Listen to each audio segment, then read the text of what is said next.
مزید ویڈیوز کے لیے ہمارے چینل ہاؤس آف اسلام کو سبسکرائب کرنا نہ بھولیے۔ شکریہ۔ ایک شخص نے شبلی رحمۃ اللہ علیہ سے پوچھا کہ آپ ہر وقت اللہ اللہ پڑھتے رہتے ہیں، لا الہ الا اللہ کیوں نہیں پڑھتے؟ تو شبلی رحمۃ اللہ نے جواب دیا کہ دیکھو،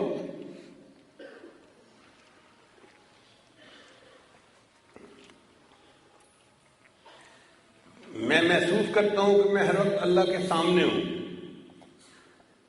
اب اللہ کے حضور میں لاکھ لفظ زبان سے نکالوں تو یہ مجھے اچھا نہیں لگتا، اس لیے میں صرف اللہ اللہ کا لفظ پڑھتا رہتا ہوں۔ انہوں نے کہا نہیں، اس سے بہتر جواب دیجیے۔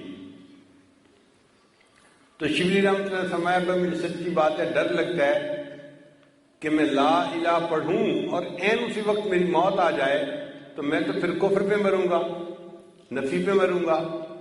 اس بات تو میں پڑھ ہی نہ سکا، اس لیے میں صرف اللہ اللہ پڑھتا ہوں۔ انہوں نے کہا نہیں، کوئی اور اچھا جواب دیں۔ تو شبلی رحمۃ نے فرمایا کہ حضرت ابوبکر صدیق لانو اپنا سارا مال نبی علیہ السلام کی خدمت میں لے کر آئے تھے۔ تو نبی علیہ السلام نے پوچھا تھا ابوبکر تم اپنے گھر والوں کے لیے پیچھے کیا چھوڑ آئے؟ تو ابوبکر صدیق نے جواب دیا تھا اللہ، میں اللہ کو چھوڑ آیا ہوں۔ تو میں بھی اسی واقعے کو یاد کر کے اللہ اللہ ہر وقت پڑھتا رہتا ہوں کہ بس میرے لیے صرف اللہ کافی ہے۔ اس نے کہا نہیں، اس سے بھی زیادہ میں اچھا جواب چاہتا ہوں۔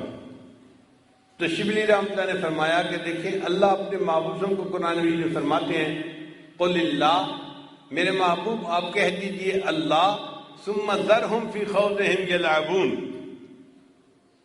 تو جب اللہ نے اپنے محبوب کو کہا کہ میرے محبوب کہو اللہ، تو میں بھی اللہ کہتا ہوں۔ اس نے کہا میرا اطمینان تو ہو گیا ہے، لیکن آپ نے قرآن کی آیت پڑھی، کوئی نبی کا فرمان بھی سنا ہے؟ تو شبلی رحمۃ نے فرمایا دیکھو، حدیث پاک میں آتا ہے لا تقوم الساعہ، اس وقت تک قیامت قائم نہیں ہوگی حتی یقال فی الارض اللہ اللہ، جب تک دنیا میں اللہ اللہ کہا جاتا رہے گا اس وقت تک قیامت قائم نہیں ہو سکتی۔ تو میں بھی اسی طرح اللہ اللہ اللہ اللہ، چونکہ حدیث میں 2 دفعہ آیا ہے نا، تو میں بھی بس اللہ اللہ اللہ اللہ کہتے رہتا ہوں کہ میرے اس عمل کی وجہ سے قیامت نہیں آئے گی اور میں اپنے رب کو یاد کرنے والا بن جاؤں گا۔ اس نے کہا کہ حضرت اب میری تسلی ہو گئی۔